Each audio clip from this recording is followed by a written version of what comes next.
Hey, dude. Yeah. I think our schedule, I think this makes the most sense, dude. Let's start early, like 4 o'clock in the morning, 5 in the morning, something like that. We'll work solid 8 hours so that we're done. We can take some breaks. So we're done midday, like maybe by 2 o'clock in the afternoon, dude. And then we got the whole afternoon, evening. I like dark nighttime view on the Apple Maps anyway, dude.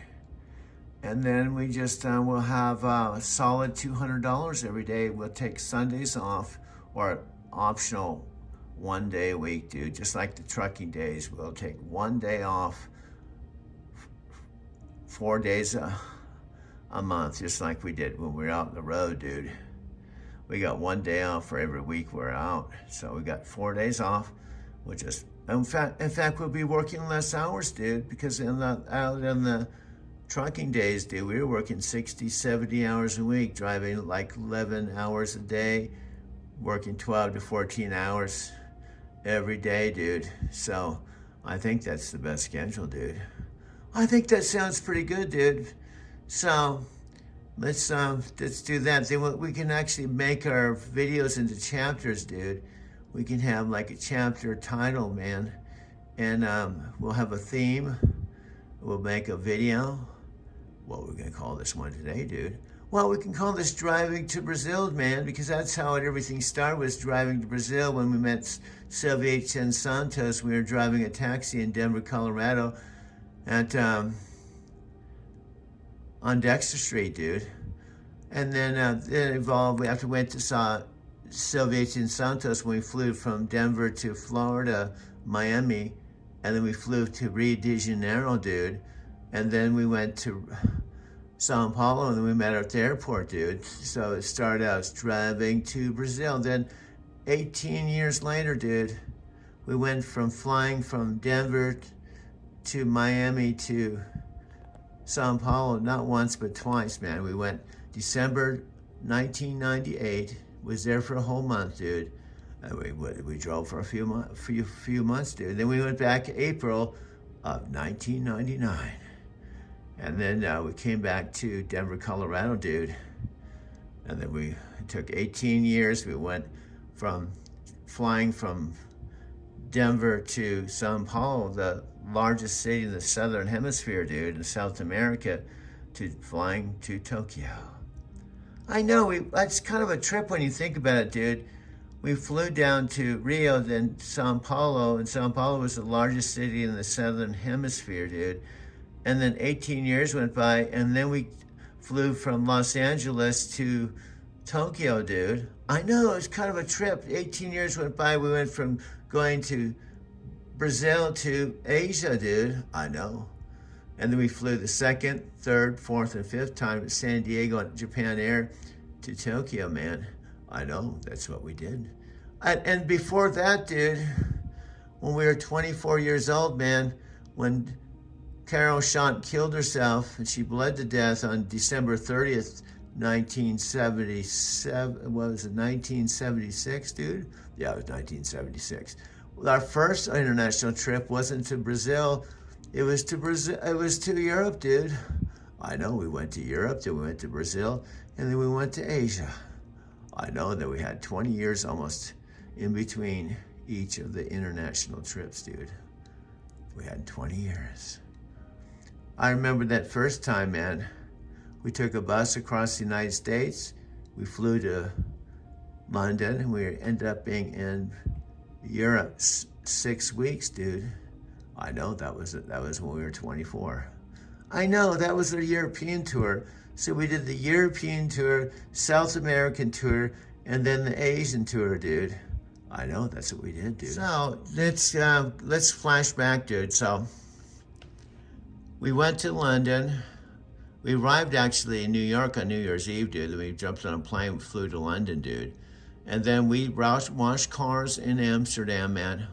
We met some dudes going across the English Channel and said to go to Madrid. So we went to Madrid. We went all over the place. We went Switzerland.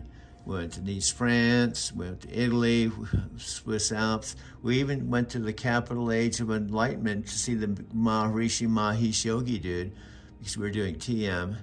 And then ultimately, we spent our last $100 on a Moroccan rug in Tangier, dude. I know, that was kind of a trip because I thought we were going to work in Morocco for the winter, and we spent our last $100 on a Moroccan rug in Tangier, dude. I know. I'm trying to like zero in right here, dude. So we ran out of money in Tangier, Morocco, dude. And that was a trip, man. Our roommate got held up by gunpoint by the same dudes I gave and bought the rug from. And I ended up leaving Tangier and made all the way back to Beacon Speech and Insnees in 10 days with no money, man. Now, we did have a Euro train pass from Tangier all the way to the coast of France, dude. And then we were gonna hitchhike onto a trunk going across the English Channel. We were gonna hitchhike on a truck going over to Dover and then ultimately to London, dude. And we hit a blizzard, man. We weren't planning on blizzards, so we were like right on the coast of France in the middle of a blizzard, in the middle of winter, dude. And this is where the ferries used to go across, man. And so I just said, fuck, what am I gonna do? And I put my hands up in the air, and it's like I couldn't see anything. These dudes came by in a car at the precise moment. They said, are you English? I said, yes. And we jumped in the car, man. And they brought us to their home, man. We had dinner, and they said they put me up for the night, dude. Right here, you know, going across the English Channel. Where our goal was to get to London, because we did have a one-way. We had a return flight from London to New York, but we didn't have anything else, dude. So we woke up the next morning, man, and they said, you're probably thinking you're trying to get across the English Channel, man. And yeah, we are. And so they told us they're going to introduce me to a dude that was a next door neighbor that worked on the ferry, man.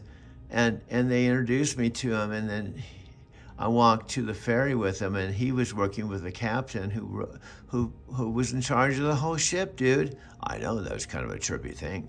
Yeah, and then we walking to the ferry, and he introduced me to the captain. And then the captain of the whole ferry that went across the English Channel said he was going to make me guest of honor, man.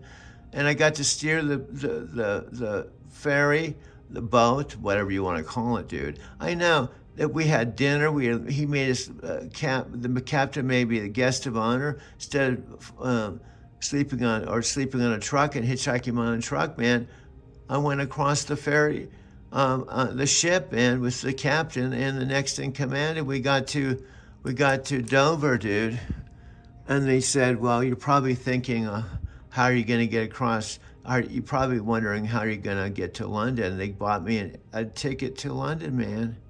So they bought me a train ticket, so I got to London Heathrow Airport, dude. And then so I'm sitting there at the airport. I got a ticket to London to New York, and I sat next to these dudes at the airport, dude. There we were at the Heathrow Airport, dude. Right here, this Heathrow here. And my voice said, talk to the dudes next to you. And I'm like, I'm not gonna talk to the dudes. And the dudes turned to me and they said, is there some such thing as tour guides in the US? Because we want to go to California and you guys look like you're American. I know that's kind of a trippy thing because we're going to Encinitas, which is Southern California, dude. I know. So the voice said, tell me I'm a tour guide. I wasn't a tour guide. I know, but the voice said, tell me you're a tour guide. And so I said, I'm actually a tour guide. I can take you to a beautiful town in Southern California called Encinitas. And they said, how much do you charge? And I said, well, I'm going to actually give you guys a good deal. If you just pay for my motel and everything and buy my food, I'll take you there, dudes. And so we flew to, they have to be on the same airline flight.